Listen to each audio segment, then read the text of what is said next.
Je vous laisse lire le commentaire en entier, mais ça c'est une des arnaques des panafricanistes. C'est-à-dire qu'il nous faut croire qu'il ne faut pas confondre une spécificité culturelle et une culture.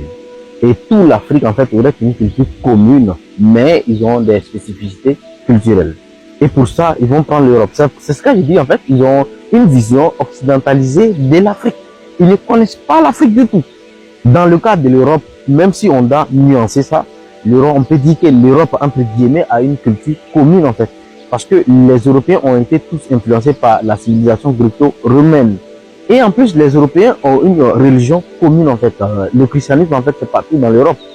En plus de la civilisation gréco-romaine et le christianisme que les Européens ont en commun, les Européens ont en commun aussi l'histoire des guerres qui ont fondé les pays européens.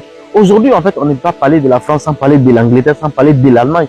Tout comme on peut parler en fait de la Serbie, en fait, de tous ces pays-là, sans parler en fait de la Yougoslavie, en fait, qui s'est divisée en 7 pays.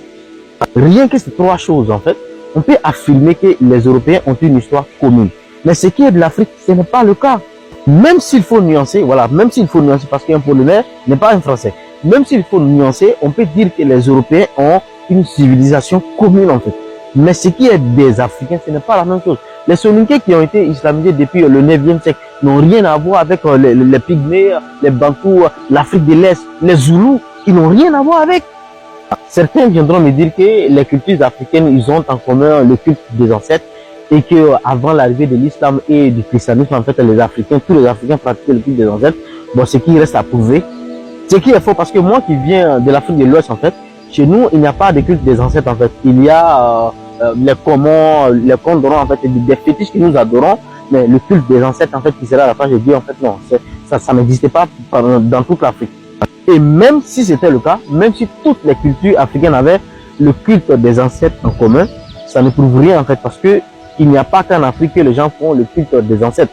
Ça existe, en fait, partout, et en fait, c'est le début de toute spiritualité. Quand tu fais l'anthropologie religieuse, en fait, tu vois que c'est par là que ça commence et ça se développe.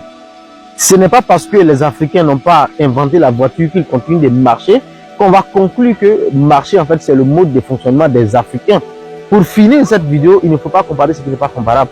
Parce que les Européens ont la civilisation gréco-romaine en commun et ils ont aussi le christianisme en commun. Cela n'est pas le cas pour les Africains.